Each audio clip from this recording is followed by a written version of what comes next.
जय हिंद, वंदे मातरम। स्वागत है बच्चों हमारी यूट्यूब चैनल सार्थक साइंस एंड मैथ में। बच्चों आज की क्लास के अंदर हम लेके आए हैं 32 प्रश्न MCQ, बहुत ही इम्पोर्टेंट, जो कि परीक्षा की दृष्टि से होने वाले हैं। तो चलिए बच्चों आज की क्लास की शुरुआत करते हैं अपने 31वें नंबर क्वेश्चन से, जिसके अंदर हमें देखना है पहला प्रश्न। तो पहला प्रश्न है हमारा, एक उत्तल लेंस की क्षमता 1 डायोप्टर है, तो उस लेंस की फोकस दूरी है। तो इसका जो सही राइट ऑप्शन हो जाएगा, option number C is the correct option होगा, यानी कि विकल्प इसका सी सही हो जाएगा। चलते हैं हम अब अपने नेक्स्ट क्वेश्चन की तरफ। 32 नंबर प्रश्न क्या कह रहा है कि किसी गोलीय दर्पण तथा किसी पतले गोलीय लेंस दोनों की फोकस दूरियां -15 सेंटीमीटर हैं। दर्पण तथा लेंस संभवतः हैं। देखिए दोनों को मिक्स करके बोला गया है। आपसे एक प्रश्न भी पूछ सकता है क्या कि किसी गोलीय दर्पण तथा किसी पतले गोलीय लेंस दोनों की फोकस दूरियां -15 सेंटीमीटर है। तो इस प्रश्न का सही जवाब क्या होगा? क्या दोनों उत्तल लेंस होंगे? क्या दर्पण अवतल लेंस तथा लेंस उत्तल होगा? दर्पण उत्तल तथा लेंस अवतल होगा? तो इसका देखिए दर्पण और लेंस दोनों चीज़ों की बात ही नहीं हो रही। कह रहा गोलीय दर्पण है, ठीक है, और पतले गोलीय लेंस हैं। तो दोनों किस तरह के लेंस होंगे? पतले लेंस कैसे होते हैं? देखो पतले लेंस होते हैं इस तरीके का जो होता है लेंस, वो पतला लेंस होता है। और अगर बात करते हैं गोलीय दर्पण की, तो गोलीय दर्पण तो हमें पता है कि एक तरफ से कैसा होगा, इस तरीके का गोलीय दर्पण होगा। तो लेंस और दर्पण में अंतर पता हो गया। दोनों की दूरियां जो है माइनस में है, और माइनस की जो दूरियां, देखिए अगर मैं बात करूं दर्पण अवतल और लेंस उत्तल की, ठीक है, तो उत्तल लेंस और माइनस में जो दूरियां रहती हैं वो हमेशा किस में रहती हैं? अवतल लेंस में, ठीक है। अवतल लेंस में क्या होती हैं? दूरियां सभी की सभी माइनस में आती हैं, यानी फोकस दूरी माइनस की होती है, ठीक है। तो इसका सही जवाब क्या हो जाएगा? ऑप्शन नंबर ए इसका सही ऑप्शन हो जाएगा। तो चलिए अब हम चलते हैं अपनी नेक्स्ट क्वेश्चन की तरफ। और नेक्स्ट क्वेश्चन हमारे क्या है? 33 नंबर पे देखिए, प्रकाश के अपवर्तन के कितने नियम हैं? तो देखिए प्रकाश के अपवर्तन के अगर मैं नियमों की बात करता हूँ, तो प्रकाश के अपवर्तन के 2 नियम होते हैं, ठीक है।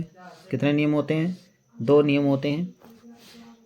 देखिए जब कोई प्रकाश की किरण जिस माध्यम से आती है और उसी माध्यम से वो वापस लौट जाती है, ठीक है, जिस माध्यम से कोई प्रकाश की किरण वापस, मतलब जो है प्रकाश की किसी स्रोत से किरण कोई अगर जिस माध्यम से आती है वो उसी माध्यम से वापस लौट जाती है, ठीक है। तो ये क्या है? हमारा जो प्रकाश का परावर्तन है। और यहाँ पे ये क्या है? एक परावर्तक पृष्ठ हो जाएगा इसका, ठीक है। तो इस तरीके से ये चिकना कोई पॉलिश किया हुआ भाग है। अब ये जो एंगल बनता है ना, वो आई बनता है। इसका एंगल का नाम जो है वो आई हो गया। और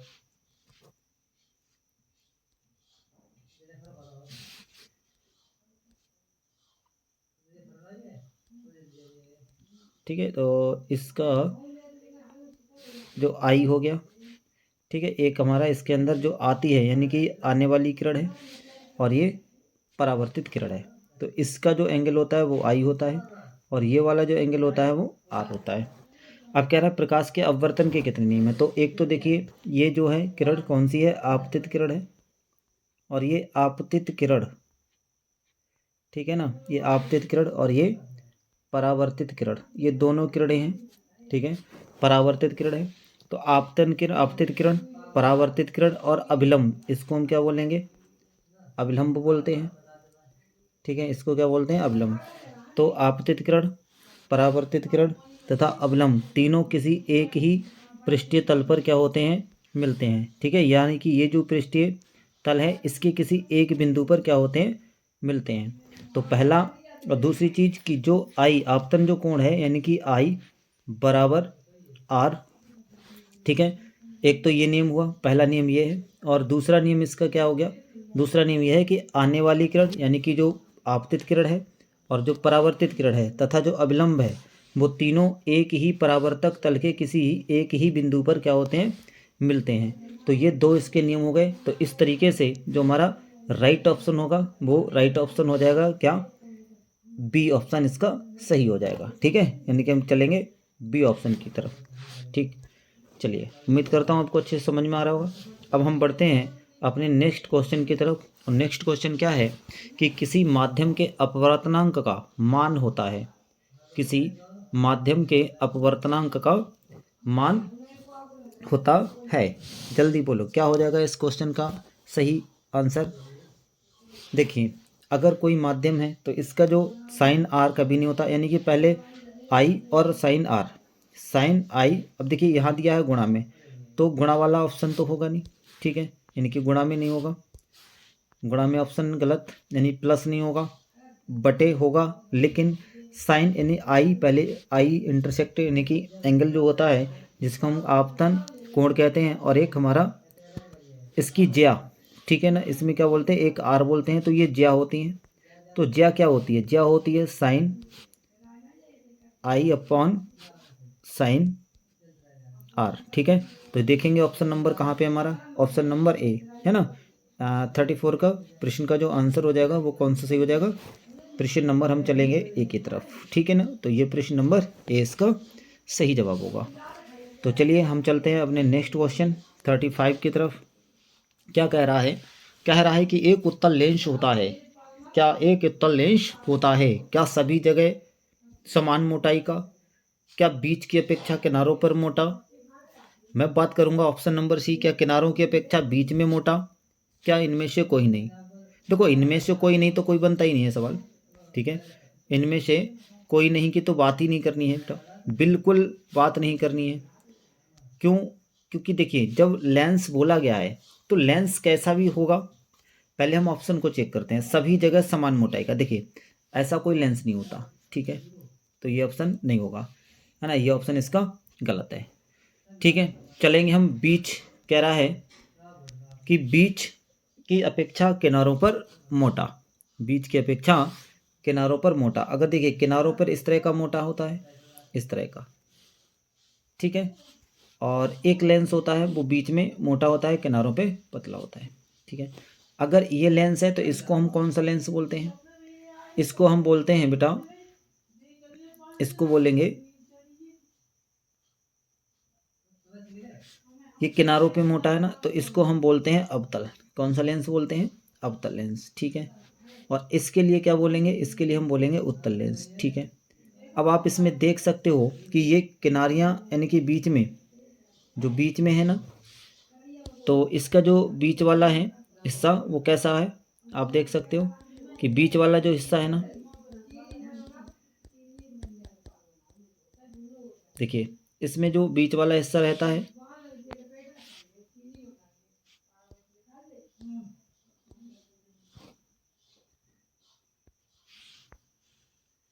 देखिए ये हमारा क्या है, एक लेंस है, ये लेंस होता है। ठीक है, तो इसका हिस्सा कैसा है, बीच में उठा हुआ है, यानी कि उभरा हुआ हिस्सा है। ठीक है, ये आपका इसमें क्या बन गया, एक लेंस बन गया। क्या हो रहा है, तो इस तरीके से हम अगर देखें तो हमारे पास क्या है,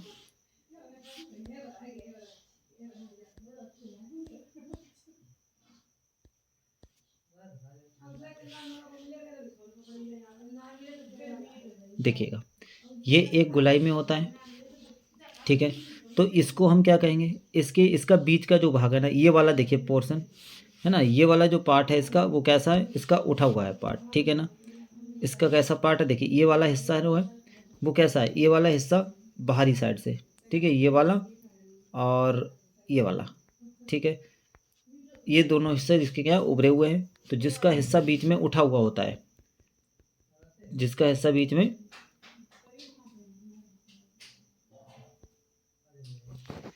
ठीक है, उठा हुआ होता है।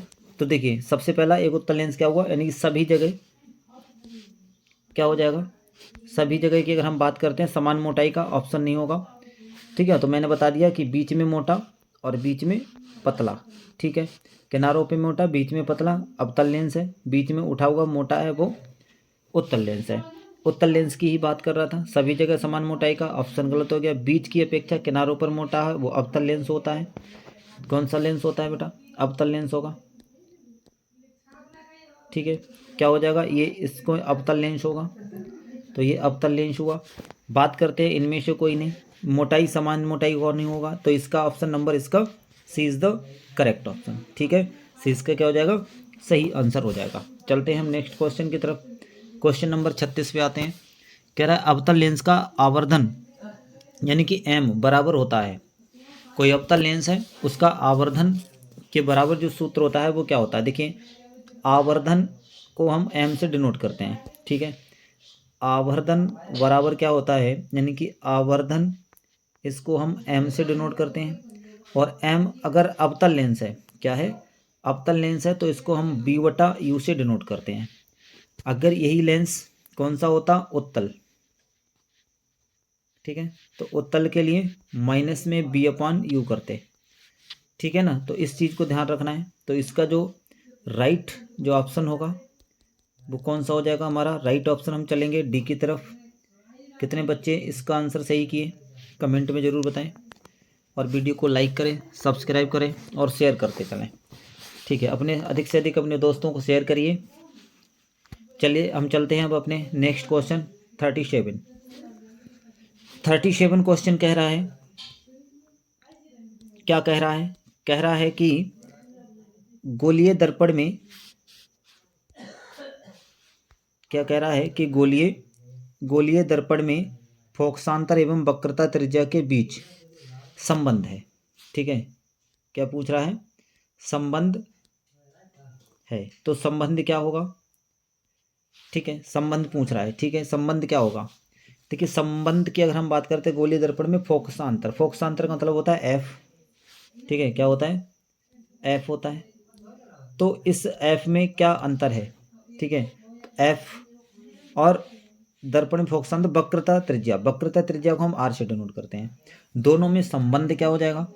संबंध की अगर हम बात करते हैं तो फोकस दूरी जो होती है वो त्रिज्या की दोगुनी होती है, और आर जो होता है, नहीं, त्रिज्या जो होती है वो फोकस दूरी की दुगनी होती है, यानी कि F2 हो जाएगी, है ना। या फिर इसको हम लिख सकते हैं, ध्यान रखना है, क्या लिखना है कि जो त्रिज्या है ना गोलीय दर्पण की, जो त्रिज्या वक्रता त्रिज्या जिसे कहते हैं, वो फोकस दूरी की कैसी होती है? दुगनी। तो 2F के बराबर होगी।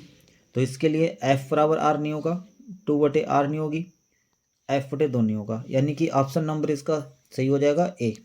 तो ए विकल्प इसका सही आंसर होगा। ठीक है, चलिए चलते हम अपने नेक्स्ट क्वेश्चन 38 की तरफ। क्या कह रहा है कि सोलर कुकर में प्रयोग किया जाता है क्या अवतल दर्पण? सोलर कुकर में प्रयोग किया जाता है क्या अवतल दर्पण होगा? बताइए, क्या अवतल दर्पण होगा?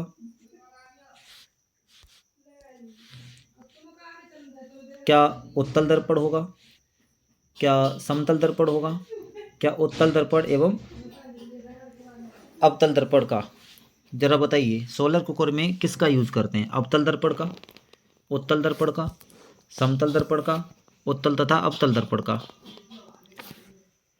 देखिए, इस क्वेश्चन का जो राइट ऑप्शन हो जाएगा वो हमारा हो जाएगा A is the correct answer of this question. ठीक है, तो इसका सही आंसर क्या बनेगा? हमारा ए बनेगा। तीनों में से कोई नहीं होगा। चलते हैं हम अपने नेक्स्ट क्वेश्चन 39 की तरफ। क्या कह रहा है कि उत्तल लेंस में बना, यानी उत्तल लेंस में बना जो प्रतिबिंब होता है कैसा होता है? चलिए जवाब दीजिए, क्या इसका आंसर सही होगा? अगला क्वेश्चन है, उत्तल लेंस में बना प्रतिबिंब होता है क्या बराबर और सीधा होता है, या फिर वास्तविक और उल्टा होता है? देखिए, बराबर और सीधा, वास्तविक और उल्टा, वास्तविक और सीधा, और इनमें से कोई नहीं। तो इसका जो बी ऑप्शन इसका क्या होगा? करेक्ट ऑप्शन जो है इसका बी हो जाएगा। ठीक है, इसका जो करेक्ट ऑप्शन हो जाएगा वो बी हो जाएगा। ठीक है, चलिए चलते हैं अगले नेक्स्ट क्वेश्चन की तरफ। 40 पे 40वां क्वेश्चन कह रहा है कि उत्तल लेंस में जब बिंब फोकस यानी एफ और 2f के बीच रखा जाता है तब तब बना जो प्रतिबिंब होता है वो कैसा होता है। ठीक है, तो इसके लिए हमने करा रखा था अच्छे से। ठीक है, तो आप जानते हो यानी कि जब एफ और 2f के बीच में रखेंगे बिंब को, किसी भी वस्तु या बिंब को आप जब एफ फोकस दूरी और फोकस दूरी की दुगने पे यानी त्रिज्या आर के बीच में जब रखेंगे तब बना जो प्रतिबिंब होगा वो कैसा होगा। तो इस 40 का जो ऑप्शन नंबर ए 14 का ऑप्शन नंबर ए जो होगा वो इसका क्या हो जाएगा, सही आंसर हो जाएगा। ठीक है, चलते हैं हम अपने नेक्स्ट क्वेश्चन 41 की तरफ। कह रहा है दो वक्रीय पृष्ठों से घिरे ठोस माध्यम को कहते हैं, दो वक्रीय पृष्ठों से घिरे ठोस माध्यम को कहते हैं गोलीय दर्पण, त्रिज्या, गोलीय लेंस, समतल दर्पण। देखिए दो वक्रीय अगर इस तरह से घूमे हुए हैं, ठीक है ना, अगर इस तरह से वो घूमे हुए हैं तो ये वक्री हो गई, घिरी हुई आकृति हो गई, तो इसको हम क्या कहेंगे, गोलीय लेंस कहेंगे। ठीक है, ऑप्शन नंबर इसका 41 सही, 41 का जो है वो सी सही हो जाएगा। चलिए क्वेश्चन नंबर 42 पे आते हैं। वह गोलीय दर्पण जो बाहर की तरफ वक्रित हो क्या कहलाता है। ठीक है, बाहर की ओर वक्रित का मतलब हो जाएगा जिस तरह से, इस तरह से देखिए, इस तरह का हमारा कोई दर्पण है, ये बाहर की ओर वक्रित है, तो जिसका पेट फूला है ना, पेट मोटा है, वो कैसा है, उत्तल है। पेट पिच का है वो कैसा है, अवतल है। तो 42 का जो ऑप्शन नंबर सी हो जाएगा इसका सही आंसर। ठीक है, चलते हैं हम अपने नेक्स्ट क्वेश्चन 43 की तरफ। गोलीय दर्पण के परावर्तक पृष्ठ के केंद्र को दर्पण का कहा जाता है, यानी कि क्या कहा जाता है। चलिए, गोलीय दर्पण के परावर्तक पृष्ठ के केंद्र को दर्पण का कहा जाता है। क्या आंसर इसका सही होगा, आंसर जरा दीजिएगा, आंसर बोलिए, जल्दी बोलिए क्या बनेगा। देखिए फिर से पढ़ते हैं, गोलीय दर्पण के परावर्तक पृष्ठ, गोलीय दर्पण के परावर्तक पृष्ठ के केंद्र को दर्पण का कहा जाता है। क्या इसको ध्रुव कहा जाएगा, क्या इसको ध्रुव कहा जाएगा, क्या मध्य कहा जाएगा, क्या गोलार्ध कहा जाएगा, क्या अक्ष कहा जाएगा। चलिए जल्दी से बोलते हैं क्या हो जाएगा इसका सही आंसर। तो देखिए 43 का जो ऑप्शन नंबर, हम चलेंगे ध्रुव के साथ। ठीक है, किसके साथ जाएंगे, ध्रुव। तो अब हम बढ़ते हैं अपने नेक्स्ट क्वेश्चन की तरफ और 44 की तरफ। कहता है कि किसी लेंस द्वारा उत्पन्न आवर्धन का एसआई मात्रक क्या होगा। किसी लेंस के द्वारा प्रश्न क्या है हमारे पास कि किसी लेंस के द्वारा उत्पन्न आवर्धन का एसआई मात्रक होगा।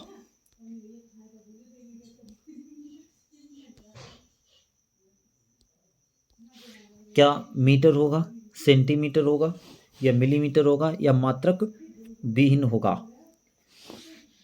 देखिए लेंस द्वारा जो आवर्धन का कोई भी मात्रक नहीं होता, मीटर नहीं होगा, सेंटीमीटर नहीं होगा, ये नहीं होगा, यानी कि मात्रक विहीन होता है। इसका कोई भी आंसर, यानी कि इसका कोई आंसर नहीं होगा, इसके अंदर मात्रक विहीन होगा, यानी कोई भी ऐसा ही मात्रक नहीं होता आवर्धन का। चलिए बढ़ते हैं अगले क्वेश्चन पे। कह रहा है कि लेंस के केंद्रीय बिंदु को कहते हैं, क्या वक्रता केंद्र कहते हैं, क्या प्रकाशिक केंद्र सही हो जाएगा, क्या द्वारक केंद्र होगा, क्या अक्ष केंद्र होगा।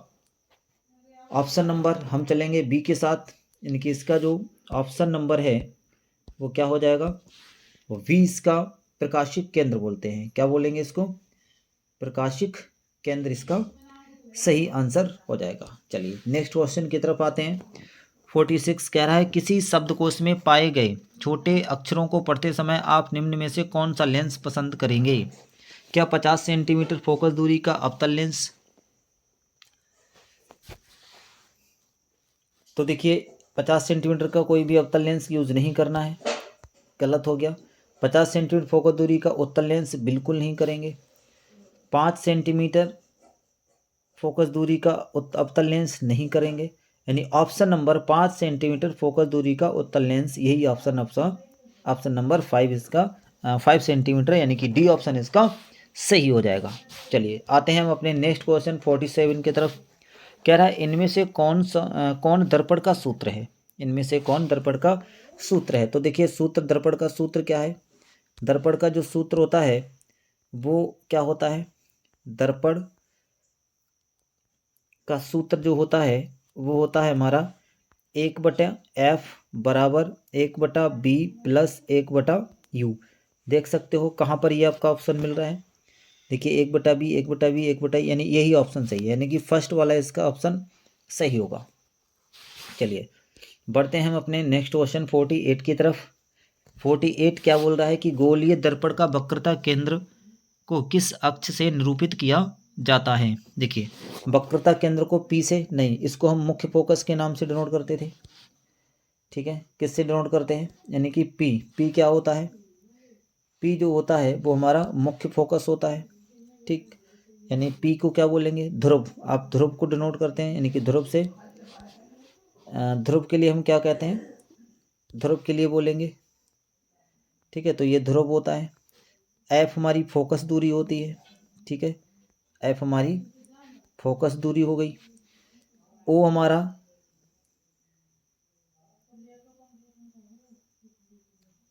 ठीक है, ओ ये कुछ संकेत नहीं है हमारे अंदर, इसके अंदर दर्पण से संबंधित। और सी को अगर हम बोलें तो इसी को हम क्या कहते हैं, वक्रता केंद्र कहते हैं, ठीक है ना, वक्रता केंद्र क्या हुआ, सी। तो सी इसका क्या हो जाएगा, सही ऑप्शन होगा, C is the right option of this question. तो चलिए गैस बढ़ते हैं अगले क्वेश्चन की तरफ 49 पे। क्या बोल रहा है 49, निर्वात में प्रकाश की छाल है। एक शानदार क्वेश्चन के साथ, निर्वात छाल नहीं होगा, यहाँ पे थोड़ा मिस प्रिंट किया हुआ है ना, इसको आप क्या करेंगे, ठीक कर लेंगे, ठीक है, यहाँ छाल नहीं होगा, मिस प्रिंट हो गया, यहाँ पे चाल होना चाहिए, क्या होना चाहिए, चाल, ठीक है। तो बच्चों बताइए निर्वात में प्रकाश की चाल, हम चलेंगे क्या ऑप्शन नंबर ए 3 × 10⁸ मीटर पर सेकेंड, क्या बी 2 × 10⁸ मीटर किलोमीटर पर सेकेंड, क्या 3 × 10⁹ मीटर पर सेकेंड, 3 × 10⁻10 मीटर पर सेकेंड। देखिए option number D B C ये सब कट गए है ना, यानी कि जो निर्वात में प्रकाश की चाल होती है वो होती है 3 × 10⁸ मीटर पर सेकेंड। चलिए बढ़ते हैं अगले क्वेश्चन 50 की तरफ। दंत विशेषज्ञ यानी कि जो दांतों वाले जो डॉक्टर होते हैं वो मरीजों के दांतों का बड़ा प्रतिबिंब, दंत विशेषज्ञ मरीजों के दांतों का बड़ा प्रतिबिंब देखने के लिए किस दर्पण का उपयोग करते हैं। क्या अवतल दर्पण, सभी, देखो सभी का नहीं करेंगे, गलत हो गया डी, बचे 3 ऑप्शन। समतल दर्पण का चेहरा देखने के लिए यूज होता है, वो भी नहीं होगा। उत्तल दर्पण की और अवतल दर्पण रह गए। अब इनमें से ऑप्शन क्या सही होगा इसको देखना है। तो देखिए उत्तल दर्पण का यूज नहीं करेंगे, अवतल दर्पण का यूज किया जाता है, इसका ऑप्शन जो बनेगा राइट वो बन जाएगा ए, ठीक है, तो ए इसका ऑप्शन सही होगा। चलिए बढ़ते हैं हम अपने 51 क्वेश्चन की तरफ। कह रहा है कि पतले लेंस की आवर्धन क्षमता होती है, जो पतले लेंस होते हैं उनकी जो आवर्धन क्षमता होती है क्या कम होगी, ठीक है, क्या कम होगी, बताइए। पतले लेंस की आवर्धन क्षमता होती है, बहुत शानदार क्वेश्चन है, आए हुए सभी एग्जाम में क्वेश्चन है, कुछ इसमें से प्रीवियस क्वेश्चन है, कुछ आपके यूपी बोर्ड के हैं, कुछ मध्य प्रदेश के हैं, कुछ हमारे बिहार बोर्ड के हैं। तो सारे जितने भी आए हुए हैं जो एमसीक्यू क्वेश्चन बोर्ड एग्जाम में, वही क्वेश्चन को यहाँ पे डाला गया है। पतले लेंस की आवर्धन क्षमता होती है, क्या कम होगी, क्या अधिक होगी, क्या संतुलित होगी, या सभी होगी। तो सभी नहीं होगी, संतुलित नहीं होगी। अब 2 ऑप्शन बचते हैं आपके पास, ऑप्शन लगाने का तरीका यही है, या सभी संतुलित, इनमें देखो पहले ध्यान से, जब 2 बचे फिर चूज करो, पहले गलत को काटो फिर सही पे आओ। तो 51 नंबर का जो आंसर सही होगा वो कम, ठीक है, कैसी होगी, कम होगी। चलिए बढ़ते हैं हम अपने नेक्स्ट क्वेश्चन 52 की तरफ। 52 बोल रहा है कि मोटे लेंस की आवर्धन क्षमता होती है। देखिए पतले लेंस का क्वेश्चन आया, कम ऑप्शन होगा, तो कम तो इसका होने का नहीं, संतुलित नहीं होगा, नहीं होगा, यानी कि ऑप्शन नंबर इसका और बी जो हो जाएगा वो सही आंसर होगा। चलिए बढ़ते हैं हम अपने नेक्स्ट क्वेश्चन 53 की तरफ। 53 कह रहा है कि अवतल दर्पण, 53 क्वेश्चन है कि अवतल दर्पण के ध्रुव और मुख्य फोकस के बीच रखे बिंब के प्रतिबिंब की प्रकृति होती है। अवतल दर्पण के ध्रुव और मुख्य फोकस के बीच रखे बिंब का प्रतिबिंब की प्रकृति होती है। देखिए अवतल दर्पण है, क्या आभासी सीधी होगी, क्या आभासी तथा उल्टा होगा, काल्पनिक एवं सीधा होगा? क्या इसका आंसर बनेगा? तो 53 का आंसर जो होगा इसका आभासी एवं सीधा बनेगा। ठीक है, क्या बन जाएगा इसका आंसर? बी, सभी नहीं होगा, काल्पनिक सीधा नहीं होगा, आभासी उल्टा नहीं होगा।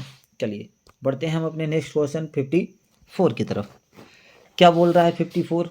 कह रहा है कि उत्तल लेंस का प्रकाशीय केंद्र और मुख्य फोकस के बीच रखे बिंब का प्रतिबिंब की प्रकृति होती है, बताइएगा।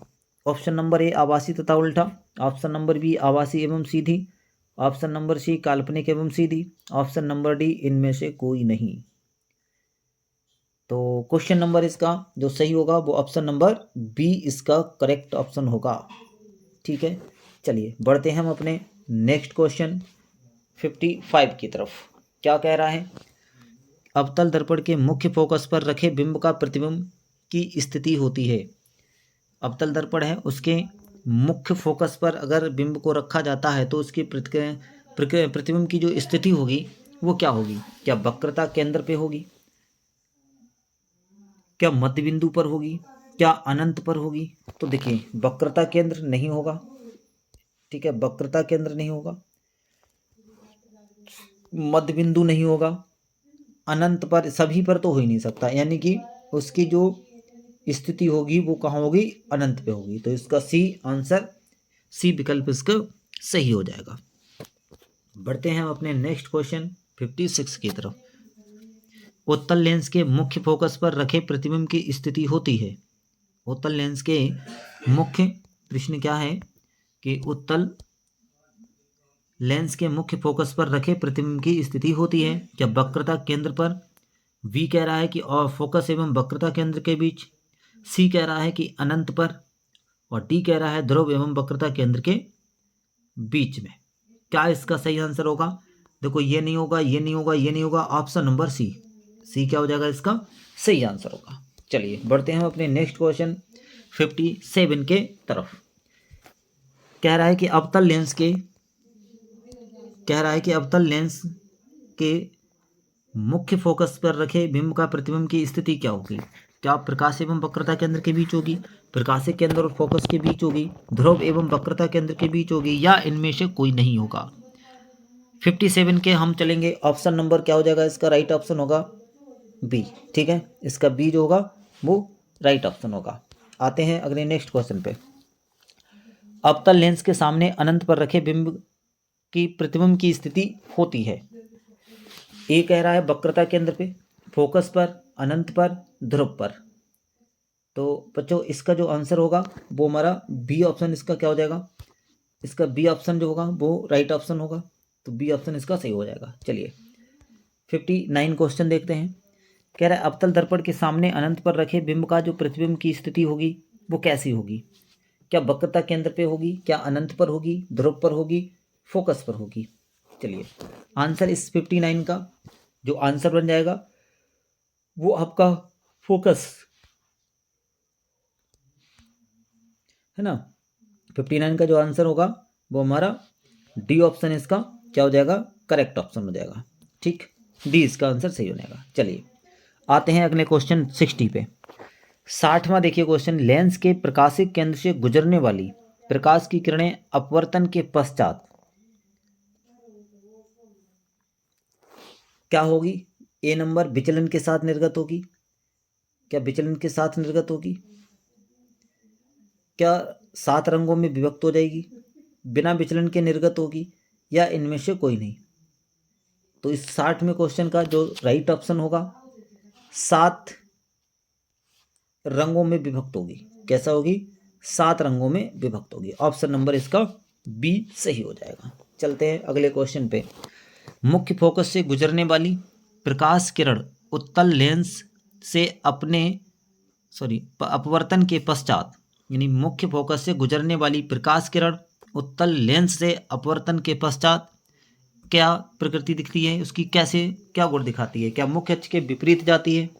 क्या निर्गत किरण मुख्य अक्ष के समांतर जाती है, या फिर मुख्य अक्ष से दूर जाती है? और ऑप्शन नंबर डी कह रहा है कि उसी पथ के अनुदिश वापस परावर्तित हो जाती है। चलिए 61 नंबर प्रश्न का जो आंसर बनेगा वो आंसर बनेगा बी ऑप्शन, ठीक है। इसका जो सही आंसर होगा वो बी ऑप्शन इसका राइट हो जाएगा। तो चलते हैं हम अपने लास्ट क्वेश्चन और अंतिम क्वेश्चन की तरफ को।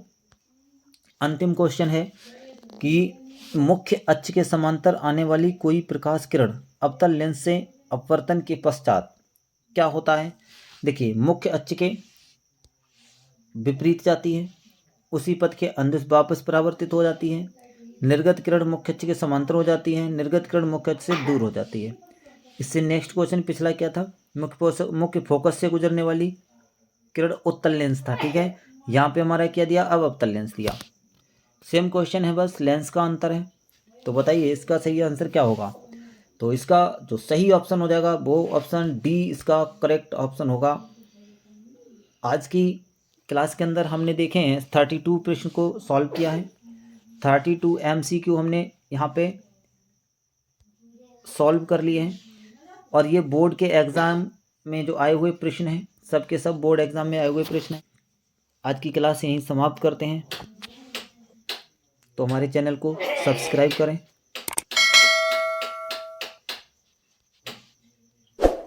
ठीक है। चैनल को क्या करें, सब्सक्राइब कर लें।